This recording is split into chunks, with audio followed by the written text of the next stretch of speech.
Nama saya Witula Elisa. Saya di sini sebagai pewawancara dengan membawakan materi, menumbuhkan kesadaran bangsa dan negara bersama generasi muda. Oke, di sini saya akan ditemani oleh pemateri kita dari salah satu SMA di Surabaya, yaitu setiap juga boleh digunakan kepada teman-teman semuanya nama ibu dan bekerja. Perkenalkan, nama saya Nadia Trianti, saya bekerja sebagai guru mata kuliah kebutuhan keluarga negaraan. Terima kasih. Saya dengan etika Indonesia dari Universitas Negeri Surabaya. Di sini saya akan melakukan wawancara terhadap wawancara ini kita akan melakukan tentang membahas menumbuhkan rasa kebangsaan dan dalam budaya dan budaya dalam generasi dan generasi kita mulai tahu sih kenapa sih kita harus menumbuhkan kesadaran bangsa dan negara ini. Ada lima poin. Yang pertama itu menjadikan manusia berkarakter. Yang kedua yaitu mensejahterakan kehidupan berbangsa. Dan yang ketiga yaitu menjadikan kehidupan yang adil dan aman. Yang keempat yaitu memperoleh perlindungan sesama manusia. Dan yang kelima yaitu pembangunan dapat dilaksanakan. Untuk alasannya sudah menolak yaitu dan kemudian untuk pertanyaan yang kedua, cara apakah dalam penyembuhan bangsa dan negara untuk para pemuda ada beberapa cara menerapkan nilai-nilai Pancasila dalam kehidupan yang bermasyarakat serta menggelarkan semangat Bhinneka Tunggal Ika sebagai kesatuan berbangsa. Dan yang ketiga yaitu garis kehidupan yang berbangsa dan bernegara sesuai dengan amanat Konstitusi kita. Dan yang keempat yaitu menjadikan usaha sebagai pembangunan negara. Untuk yang pertanyaan terakhir, bisakah jelaskan contohnya membangun kesadaran bangsa dan negara ini untuk generasi muda itu bagaimana itu bisa ada kita sebagai generasi muda atau bisa disebut dengan generasi mulai yang mencontoh perilakunya. Baik, sebenarnya sudah saya jelaskan pada soal nomor 2. Kita ambil yang pertama saja ya, menerapkan nilai-nilai Pancasila dalam kehidupan sehari-hari. Nah, para generasi muda bisa saling toleransi antara perbedaan agama, di mana dalam sekolah ataupun dalam masyarakat meskipun agamanya berbeda-beda, tapi pelakunya harus bertoleransi, di mana kita harus menghargai perbedaan antara tersebut. Yang kedua, saling bergotong royong, ataupun sesama tetangga ataupun teman, jadi ataupun ada tugas kelompok aktif itu kita harus saling bekerjasama dan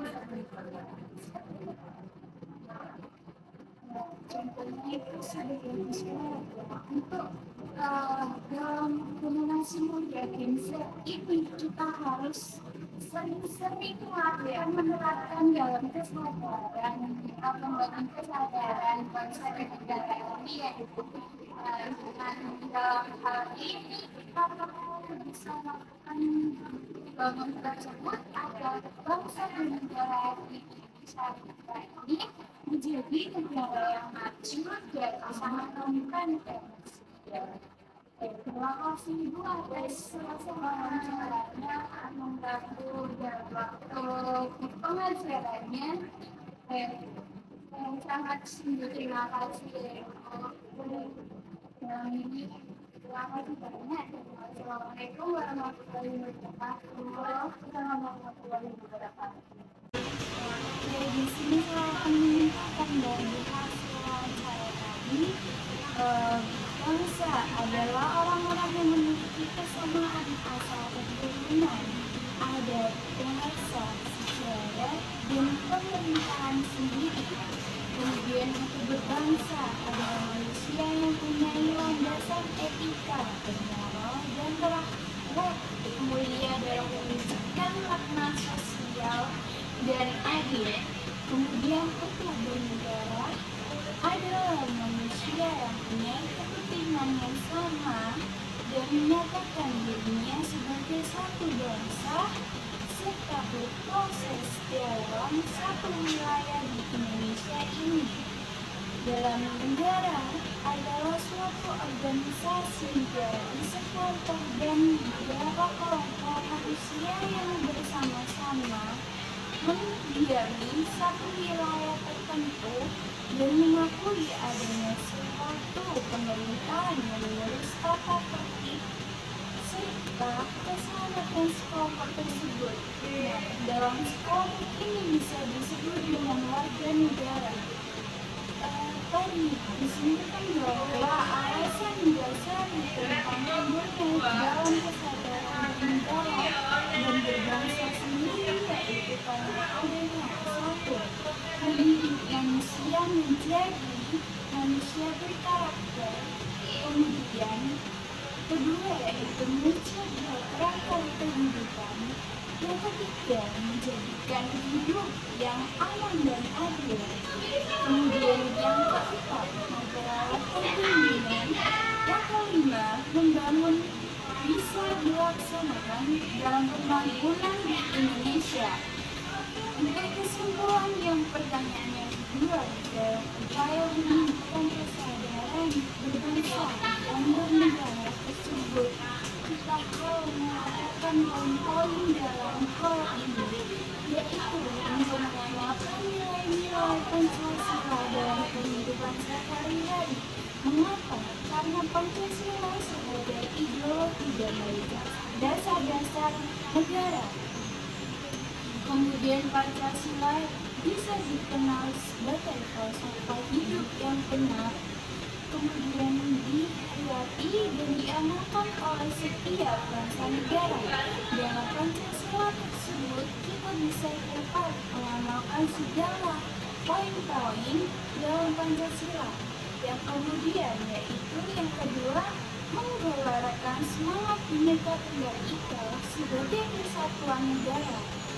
Dalam semboyan Bhinneka Tunggal Ika yaitu mampu meningkatkan kemajemukan yang ada dalam kemasyarakatan, belajar menerima Bhinneka Tunggal Ika sebagai sebuah kenyataan adalah wujud nyata dalam menjaga keutuhan NKRI. Yang ketiga yaitu garis kehidupan berbangsa bernegara serta dengan amanat Undang-Undang Dasar 1945. Dalam Undang-Undang Dasar 1945 dijelaskan secara jelas mengenai hak dan kewajiban warga negara untuk melakukan memiliki kesadaran dan mengamankan bangsa dan negara sendiri. Kemudian yang keempat yaitu melaksanakan usaha pertahanan negara. Dalam hal ini sesuai dengan ketentuan dalam Undang-Undang Dasar Nomor 3 Tahun 2022 tentang pertahanan negara. Pertahanan negara untuk Indonesia mempertahankan kedaulatan negara, kedaulatan wilayah NKRI, dan keselamatan segenap bangsa dari ancaman dan gangguan terhadap keutuhan bangsa dan negara. Dalam poin ketiga bisa dijelaskan dalam kita mengambil poin sebagai mengamalkan nilai-nilai Pancasila dalam kehidupan sehari-hari. yang mengamalkan nilai-nilai Pancasila tersebut juga sebagai generasi muda dapat meluruskan dan mensejahterakan negara sendiri. Kenapa? Karena dalam nilai-nilai Pancasila itu sendiri bisa dimanfaatkan dan memanfaatkan nilai tersebut untuk kehidupan masing-masing. Karena nilai Pancasila mengandung dengan kesatuan negara, kesatuan berbangsa, dan dalam rangka kesatuan untuk bermasyarakat. Sekian dari wawancara hari ini. Saya Evi Nurdiansyah pamit undur diri. Wassalamualaikum warahmatullahi wabarakatuh.